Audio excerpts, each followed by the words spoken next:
I trust you're doing well. Like Fridays, these we always have guest anchor or a guest anchor, but today it's quite exciting. We are going to do it differently. I have two exciting artists who will be joining me at a later date. So stick around. This is the best place to be at this particular moment. I'm Ethan Tashobie. You're watching RwandaTV News live from Kigali. Prime Minister Dr Edouard Ngirente has assured members of parliament that Rwanda will achieve its goal of vaccinating 60% of its population by the end of 2022. At the moment, at least 40% of the population have been fully vaccinated, while 60% have received the first dose of COVID-19 vaccines. We have more.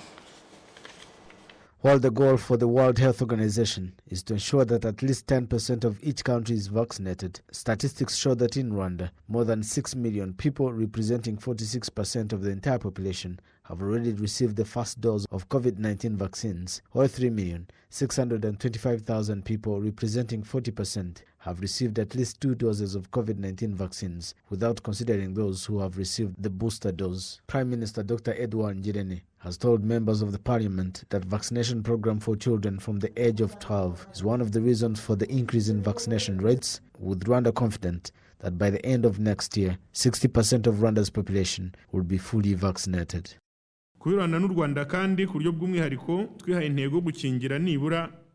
Rwanda's target was to vaccinate at least 30% before the end of December this year, and 60% of Rwanda's population to be fully vaccinated by December 2022. But I want to inform you that we are about to exceed our goal. After starting the vaccination campaign for children from the age of 12 and adolescents, the population of the people to be vaccinated increased to 69.4%, representing over 9 million people. These people will be fully vaccinated by December next year, but we may reach the target before the set timeline, considering the rate at which we are vaccinating the people.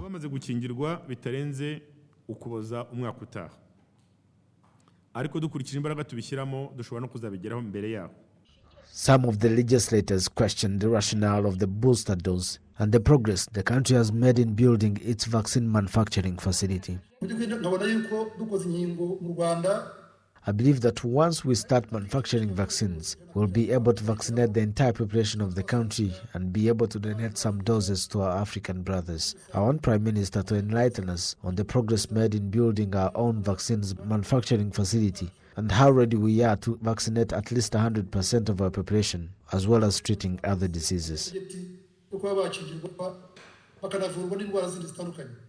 As many as 5,000 people over the age of 50, as well as those between the ages of 30 and 49, who are working in the healthcare and those with chronic illnesses, have received the COVID-19 booster shot since November 30th this year. Health Minister Dr Daniel Ngamije has stressed that the booster vaccine dose provides greater immunity against COVID-19 pandemic.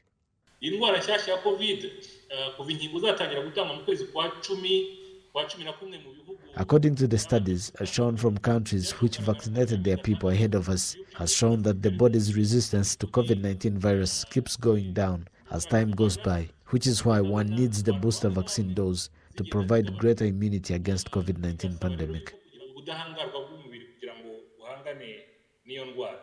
The fact that COVID-19 treatment centers have reduced from 11 to 1 reflects the progress made by Rwanda in the fight against COVID-19 pandemic. More than 100,000 people are estimated to have been infected with COVID-19, of which 98% have recovered and about 1,343 have died. The Prime Minister is urging the people to take part in the vaccination campaign, sensitizing masses to take jabs.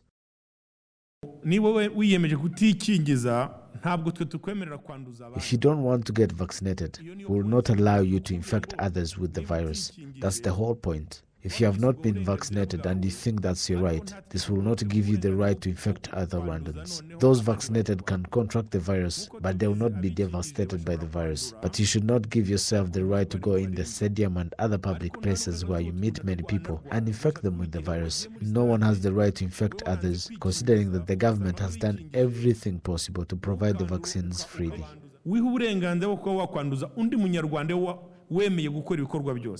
The high uptake of COVID-19 vaccines is one of the safest ways to resume suspended activities and ensure that the country recovers well, which will also contribute to the revival of the economy, expected to grow by 10.2% by the end of 2021, according to official statistics. To be safe. yeah. Fantastic. Such a beautiful song, man. Thank you. You actually, it makes you forget about what we are actually going through as a, a whole world. Andy, good to have you in the studio, man. Good. Have you been here? I've been well, and it feels like home. I know. It's been a long time, but it's never long. So, I follow you. Ladies and gentlemen, wherever you're watching us from, today we're doing it differently. And I have the pleasure to be joined by Andy Bumunu. Real name? Yes. Real name, Andy Bumunu. Andy Bumunu is my real artist name. And the other name? No. Now we're speaking about my real artist name. Yes, It's fantastic. Yes. So, Andy, you and a group of other artists have been going around the country sensitizing masses to take COVID-19 vaccines. Such a noble cause. How did you start up with this? And of course, I think it all started with the song Tuzatsinda. And I mean, regardless of this whole Omicron variant, I think we're close to the victory that you guys are singing about. It looks like, it feels like. Week one, we started by a song when artists came together, quite different artists from different genres. Yeah. And by the help of the government of Rwanda, but also the MasterCard Foundation, we gathered up and started by a song. And after that, it didn't stop from the song, but rather it went over in actually reaching to the public that we sang the song for, and we have gone to Ruavu, and a few days ago, it's actually yesterday, we went to the Mount Kenya University to sensitize students. So it's still ongoing, but we're seeing good results. We're seeing people participating, and Tuzatsinda is now making sense. What inspired you guys to do what you are doing? I think it's being accountable. It's choosing exactly to play our role rather than staying in front of the screens, but also actually get there in front of the people and act what we preach. So that is the cause, and to me feels like we have just actually started. Yeah. Because as the numbers keep going higher of the people that are vaccinated, it motivates me, and I'm like, this is actually what we're aiming for. Yeah. Yes. In the previous story, Prime Minister was talking about people who are actually hesitant to take up COVID-19 vaccines. What would you tell them? I think it's all right to take the news, ask for the news, get informed, because they have been and there's still ongoing of thoughts and of people that take the step back. What I would say is that this is the time that we, first of all, as the people who understand it, need to keep giving the right message, but also the people that are still hesitant must see and must believe and must see the result, because the result is clear. Since back then, in the days when we were having thousands of cases, but now we're having really good numbers of actually, I wouldn't say good numbers, we're having less numbers of people that are infected. So we have proofs, and I think that it's about time to trust each other in this journey. Okay, away from vaccination, you guys are doing a great job. We appreciate, all of us appreciate, but we also want to know something about what your industry, your music. Yes. What is the latest? What are you doing, and what do you have for us? Your fans, man. I appreciate it. I think for this moment, I am also working on my album, and it's going to be fire. It's going to be fire. I need fire extinguishers. We don't have some, but I promise. They still wouldn't. They wouldn't be enough to. But I'm telling you, it's going to be amazing. Now I'm working on my album, and it's going to end around the beginning of January. So the finishing, the putting the last flavors in the food is for this December, and then from January we start releasing. We start releasing songs until May, and that's when I'm going to start tours. So I need to have you here again, telling us about your album. I think the tour shall begin. Looks like you actually don't want to reveal much about your album. No, so I'll invite you next time. I think I leave it for the surprise, but I think that's already good reveal. Yeah. If we're touring from May, then I'm getting there. I'm getting in every single place where my fans are, and I'll find them there. one last word for your fans who have not been vaccinated. Just one word. Believe into the institutions that are giving us the right news and the right instructions. And I think that this is the time where we stand together as Rwandese, as we have always been doing. Andy, many thanks for your time. Thank you so much. I appreciate. I appreciate as well. Hope to see you in Jan. I promise. I'll call you. I'll be back. Andy Bomona, who has been doing amazing work together with a group of Ulsters to sensitize masses about COVID-19, taking up COVID-19 vaccines. But he's an amazing artist. Man, in Jan, I'm going to bring him here. In other stories, the Rwanda Land Management Use Authority urges residents to fully understand land reference prices and land usage because this helps them to know the value of their land and also avoid conflicts during land transfers. This was noted by the institution after the publication of new land prices in the official gazette. Olive Nete has this report. According to some people in Rwanda, there are things that should be streamlined in compensating landowners when public infrastructure activities are to occupy their land for public interest.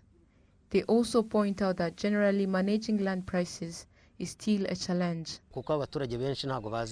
They usually explain to us because most of the residents don't know a thing about land value. You can even give them money, but their thoughts are on how they will use the money for their own benefits. I guess that Kigali has so many residents. Even when someone finds money to buy any other land, the owner has so many requests.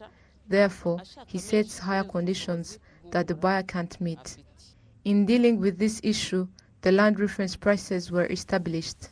For example, according to the new land reference prices, the government or someone else who wants to relocate a resident of Karuru Marcel in Kimiyogo village here in Kigali city, the land in the housing unit costs at least 6,700 Rwandan francs per meter square.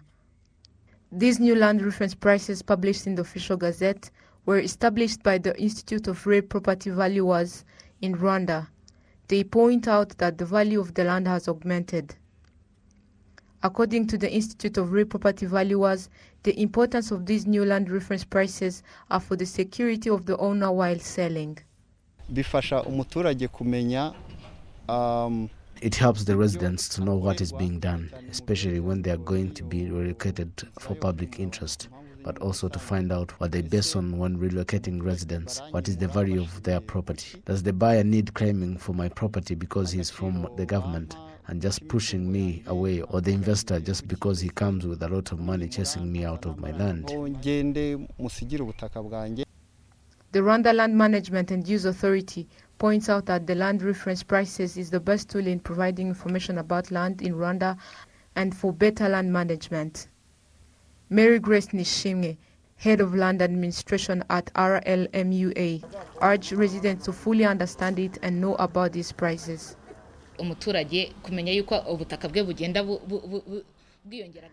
This information is good to know because the resident is aware that his land value is increasing. First of all, it ensures security of his land. Even if he's going to sell it, he finds it easy to discuss the prices with the buyer. Besides that, this information also helps when his land is going to be used for public interest. He also knows how to sell it to the investor. The Rwanda Land Management and Use Authority points out that even though the land reference prices are set by the IRPV, they are approved by the government and non-governmental organizations in order to ensure that the landowners get what they deserve. Olive Nete, RTV News. Report now, the High Commissioner of the United Republic of Tanzania, Major General Richard Matayoba Makanzo, has reassured business people of both Rwanda and Tanzania that he's doing whatever possible to ensure that all the challenges they meet while doing businesses are eliminated. Matayoba was speaking at the celebration of Tanzania's 60th independence at Tanzania's High Commission in Kigali. The president of the Rwanda-Tanzania Friendship Association speaks of Tanzania's friendship with Rwanda that dates back even when Rwandans were accorded a home after fleeing in 1959, and that this friendship has since become rooted in the good people-to-people relations between Rwandans and Tanzanians. These are sentiments he shares with other Tanzanians living in Rwanda who commend the good relations the two countries share. Socializing is easy. The Rwandans are good people. They are easy to cooperate with them. We are working with them. There is no much, and Rwanda is a bit advanced in security ways. They really know how to take care for the investors. And the good relation which has been built up between our governments from Tanzania and from Rwanda help us to be living in a peaceful way with the Rwandans. About 80% of Rwanda's imports come through Tanzania. Members of the private sector attribute the successes so far in business to the good relations between Tanzania and Rwanda. We have capacity and facilities on the transport model. Wherever you buy from them, you have more facility to expect to get now the mode of transport easily for reaching any country from Africa. And also, the last one is a central corridor now facilitating from Tanzania towards heading to other countries. Let's say going Malawi, going Zambia, going South Africa, going Zimbabwe, going Lubumbashi, going Rwanda, Uganda, Burundi, Kenya. Now you can see how many countries are linked through that corridor and also connected to the Tanzania count as a country, and Tanzania as a port, Tanzania as himself as a country. Major General Richard Mutayoba Makanzo has reassured business people of both Rwanda and Tanzania that he's doing whatever possible to ensure that all the challenges they meet while doing business are eliminated, ultimately strengthening further the relations between the two countries. It's of course to continue to have good relationship between two countries and to make sure we open up the doors for business. That's why we are trying now to remove the obstacles for the trade, to make sure there is good relationship in business. Major General Ambassador Charles Kalamba, of course, a good friend of mine. Before coming here in Rwanda, I had to have an opportunity to sit with him and discuss a couple of things of cooperation between two countries.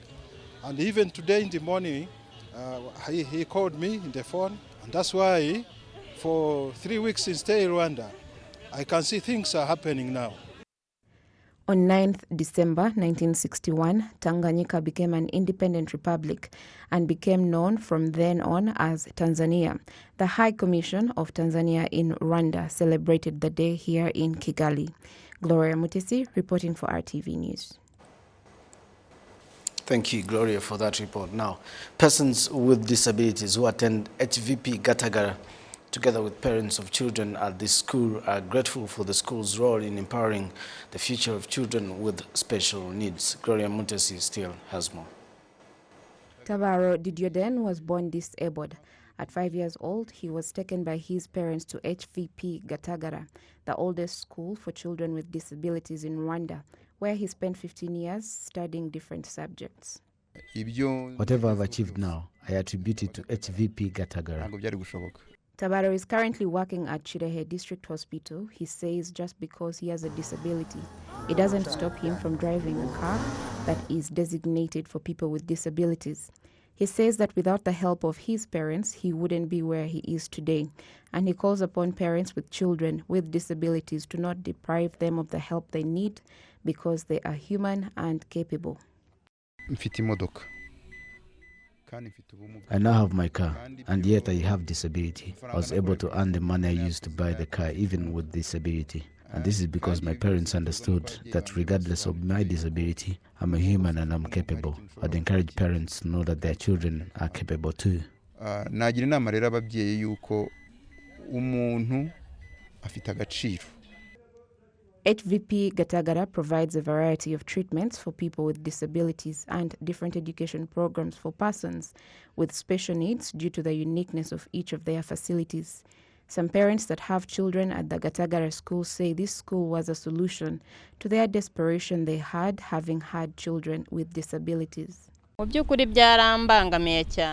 I really was challenged. I couldn't understand how God gave me a child that could not speak. But then when I joined the group, I was able to understand that